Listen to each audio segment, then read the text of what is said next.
uma honra e um orgulho mais uma vez ser convidado aqui, o Elfani, Razível, o Sírio-Libanês, o Ministério da Saúde, né, para que eu possa falar um pouquinho da unidade que, com muito orgulho, eu dirijo há 17 anos.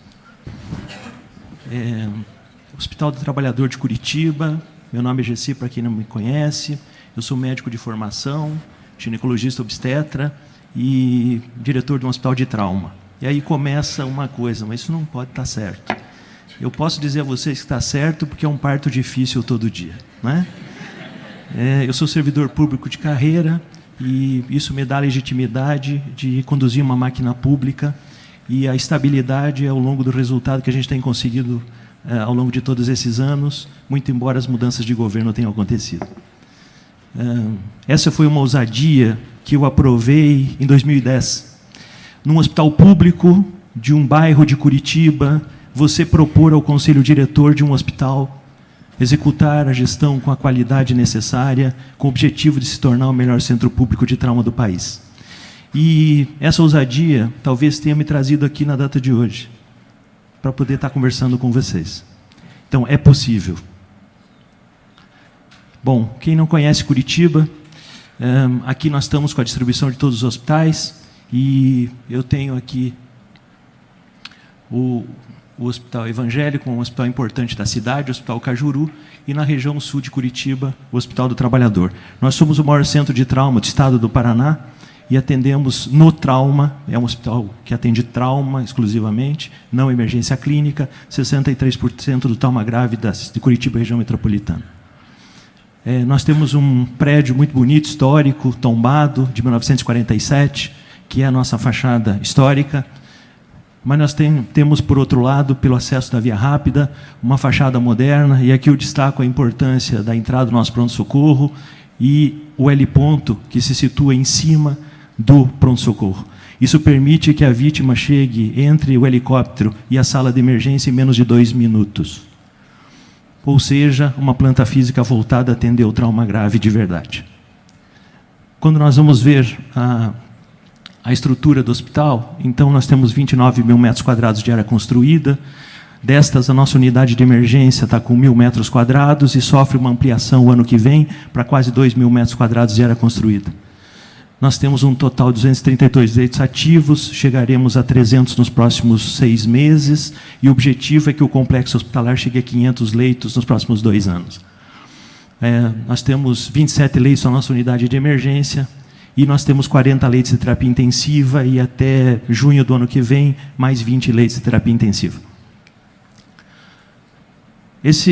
Tivemos uma primeira intervenção com a chegada dos técnicos para um grande diagnóstico, e eu trouxe uma atualização do dado do diagnóstico inicial que foi feito antes das intervenções. Importante destacar aqui, então, esse dado de 2009 não muda o pico de chegada dos pacientes. Nós temos, na verdade, 3 picos de chegada, e isso determina a gestão da disponibilização de profissionais para atender nessa unidade, né? Lembrando aqui que o nosso perfil chegam bastante ambulâncias, cerca de 60 a 65 ambulâncias por dia.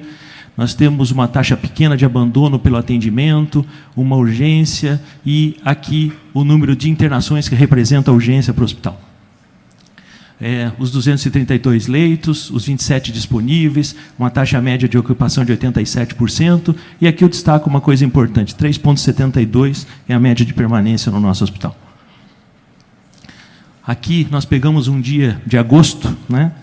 E a ideia é mostrar que é semelhante ao que foi apresentado, né? Segunda-feira é o pico, nós temos um pronto-socorro de porta aberta e também atendemos a porta referenciada. O importante é vocês terem uma informação. O curitibano sabe que nós somos bons em trauma. Infartado não nos procura, emergência clínica não nos procura. Tá? Então, a nossa emergência é uma emergência de traumatologia. Isso não significa que não atendemos traumas pequenos, traumas leves também.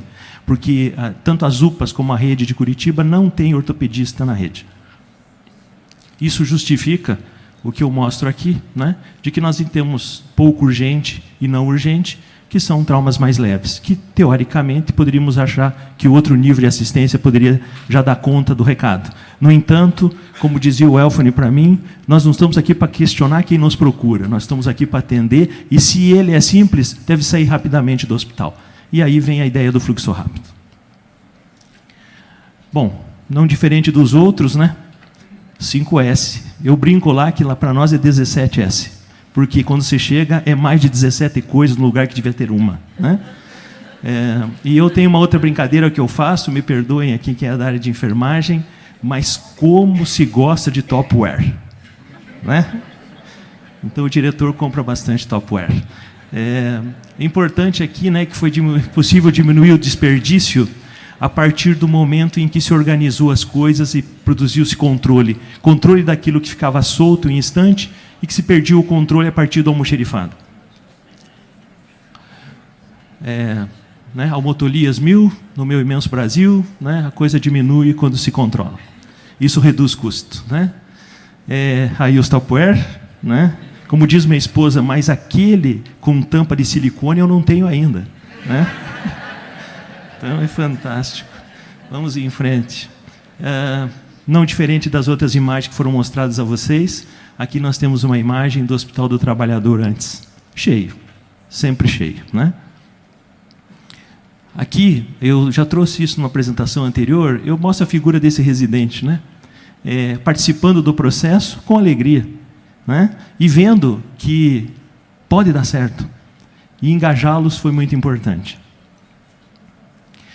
Lembrar aos senhores que a maioria dos hospitais, o residente toca bastante serviço. Os hospitais que têm ensino e que têm treinamento, os residentes são importantes e estratégicos. É uma alavanca importante trazê-los para o nosso lado.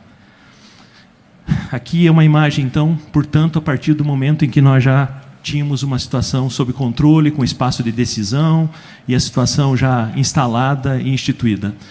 Duas coisas importantes, então, a criação do espaço de decisão, que já foi citado por muitos aqui, mas a gente teve uma ousadia que eu talvez não conheça em outro hospital do Brasil. Todo o nosso paciente da emergência somente é liberado mediante digital do staff. Isso é uma ousadia. Residente não tem permissão de liberar o doente. Tá? Sob pena de que a produção que é feita pelo SUS não é repassada se não tiver digital do staff. Isso permite o quê? Isso permite qualidade. Tá? Fomos às vias de fato com as equipes na implantação desse processo.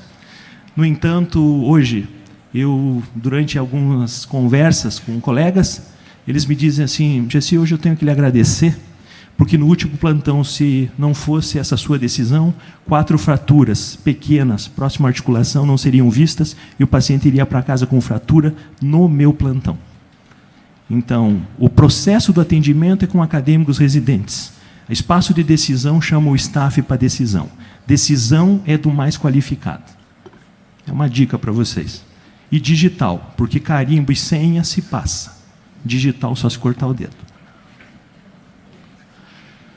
Aqui o espaguete, não diferente de tudo que foi falado aqui, né? A gente andava muito e produzia de forma demorada. Eu lembro muito bem que os técnicos e consultores, o engenheiro que estava conosco, disse assim, puxa, se abriu uma porta aqui, o que é 30 metros vira 2 passos. E aí nós criamos a sala de medicação abrindo uma porta. Então, às vezes, quem vem de fora olha a nossa casa diferente. Aqui várias coisas que foram feitas, então, readequação de sala de medicação, que foi a história da porta, criação de uma sala laranja, para evitar que aquele paciente que aguarda a limpeza do leito de terapia intensiva fique na sala de emergência. A sala de emergência é para atender quem chega no agudo. Feita a intervenção inicial, deve ir para uma sala de estabilização, mesmo que aguarde leito para ser transferido. Aquisição de aparelho de ecografia FAST para emergência, isso já está disponível. Um segundo tomógrafo na emergência, porque essa era uma situação de estrangulamento. Manutenção preventiva ou corretiva ou dano ao tomógrafo para as ambulâncias, com dano a toda a sociedade. Solicitado ao governador, ele determinou então a instalação de um segundo tomógrafo na unidade de emergência. Hoje o Hospital do Trabalhador possui na sua planta física 3 tomógrafos, um para o ambulatório e 2 para a emergência. Um aumento do giro de leitos, ocasionado naturalmente por toda a filosofia Lean, né? Objetivo de intercalar as unidades de terapia intensiva, os centros cirúrgicos e as enfermarias, girando leitos. menor número de fechamentos para a rede, ou seja, o foco é na população, porque, inclusive, como hospital público, o nosso objetivo e motivo de existência é esse.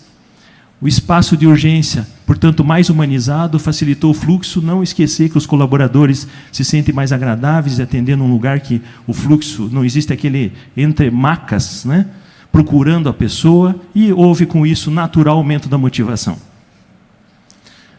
Aqui é o equipamento FAST, que eu falei para vocês, disponível na unidade de emergência.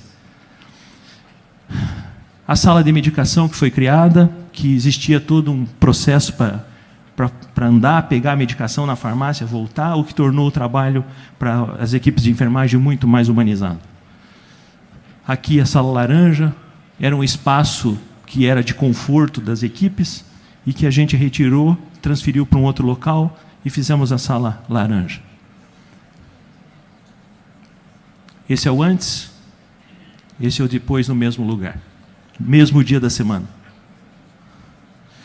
A alegria de um diretor fazendo uma arte, não é? Então, se vocês forem visitar o Hospital do Trabalhador, e a gente procura sempre alternativas criativas de baixo custo, eu não tenho software chique, eu não tenho dinheiro, e a ideia não é gastar com isso. Eu preciso atingir o resultado com o menor custo possível. Então, nós colocamos o quê? Nós colocamos estas luminárias. Aqui tem uma luminária no pronto-socorro e ela está distribuída por todo o hospital. E dentro da sala da diretoria, no espaço comum da minha secretária, eu tenho as lâmpadas. Então, o meu PCP é por lâmpadas acionadas pela equipe do pronto-socorro. Baixo custo, LED. Tá? Isso aqui para quem não sabe, isso é um perfil de alumínio que você compra e corta. Isso aqui são lâmpadas de caminhão e LED, feito pela minha engenharia. Isso está distribuído pelo hospital, tem nas UTIs, tem nas enfermarias e tem na antessala do diretor. Quando o governador, o secretário de Estado me visita, eu explico o que significa a lâmpada. Quando vamos no pronto-socorro, explica. Isso não expõe a instituição, porque os usuários não sabem o que significam as lâmpadas. Mas todos os colaboradores sabem, quando você está passando visita na enfermaria, você sabe como é que está a situação do hospital. E o diretor tem que estar atento nisso. Ele tem que intervir. Aqui está um exemplo da lâmpada acesa. O nosso PCP foi criado, então, com as luzes verde, branca, amarela e vermelha, e eu espero que nunca aconteça todas acesas. Essa situação toda acesa seria calamidade, onde são acionados médicos de retaguarda para virem ao hospital. Tá? Aqui são os treinamentos do PCP. Essa aqui é minha equipe de engenharia. São eletricistas, encanadores, ou seja, não é só o médico, a equipe assistencial tem que entender. Todos têm que entender como funciona a filosofia institucional. Nós fizemos uma maquetezinha. Porque com esses bonequinhos aqui, ó, nós treinamos médicos, cirurgiões cardíacos, cirurgião torácico, brincando de bonequinho.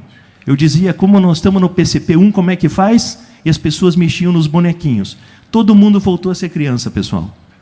Para entender, participar, lúdico, né? Para não ser maçante. Isso foi muito interessante. Todos sendo tratados iguais. Colocava o auxiliar de enfermagem junto com o cirurgião, o chefe de plantão, o chefe de ortopedia. Vamos mexer os bonequinhos aí, pessoal. E um brincava com o outro, está errado. O senhor não colocou no lugar errado. Né? Muito divertido. Aqui são os nossos níveis de PCP, eu não vou entrar em detalhes, mas os nossos níveis também são por número de pacientes na unidade de emergência, e se dispara uma série de coisas, e aí vem a beleza do processo, quando ele se torna natural. Introjetou na instituição. Hoje, isso é da filosofia institucional. Eu não tenho que ficar explicando o que é PCP1, falou isso, está todo mundo sabendo. As luzes fazem parte do aprendizado institucional. Esse é o PCP2, de 20 a 24 pacientes na emergência, começa a suspender eletivas, e isso acontece naturalmente dentro da instituição. Eu quero destacar aqui nesse próximo slide, talvez uma maturidade do sistema. No PCP3, ou seja, nós estamos em nível vermelho, olha o que acontece aqui. O Dr. Gessi liga no celular da secretária municipal de saúde, gestora da saúde do município. Parem as ambulâncias. E elas param. Este é o grau de você poder transmitir ao outro que você trabalha no limite técnico adequado. E nós estamos juntos e misturados. Não tem vaga zero quando acontece isso. Nem sub-zero. Durante o programa, nós tivemos, então, os mesmos desempenhos que motivaram o convite de estar aqui. Então, lá, maio de 2018, nós tivemos uma queda no loss sem internação de 36% e de 44%, que saiu aí de 5 horas e 47 sem internação para 3 horas e 13. Com internação, que é um nó para todo mundo, né? Nós também tivemos um desempenho muito bom, né? Imagine que alguém ficava 27 horas esperando no Hospital do Trabalhador para poder ir para um leito definitivo. E que hoje ele fica em torno de 9 horas, isso contando o processo todo de atendimento, que é complexo pela gravidade dos pacientes. É evidente que quando você é eficiente, você atende mais, né? Mais com o mesmo, mais com a mesma equipe, dando um resultado. Mas se o objetivo é atender uma população, está aí, né? Nós estamos atendendo mais e melhor. Como diz o meu secretário, é BBB. Bom, bonito, barato, né? E aí nós subimos aí cerca de 18% a capacidade operacional de um hospital que já atendia bastante. Evasão, veja, isso não significou que pessoas começaram a desistir das consultas, porque continua sob controle, né? E aqui é mostrar que é possível se manter o projeto vivo, né? Então nós temos aqui, desde lá do início até agosto deste ano, com loss, tanto com internação sem internação sob controle. Isso permite que eu possa afirmar que hoje já é uma filosofia regada no hospital. O NEDOX, da mesma forma, né, que mede a superlotação. E aí está a beleza do processo. Vão acontecer picos, sim. Vai dar amarelo e vai dar vermelho, sim. O que é importante é saber o que fazer quando isso acontece. E rapidamente, em pouco tempo, voltar à normalidade. O que não pode é ficar batendo cabeça, porque daí acumula, acumula, acumula e você se perde. Então, o segredo do processo está nisso. Cada um saber o que precisa fazer.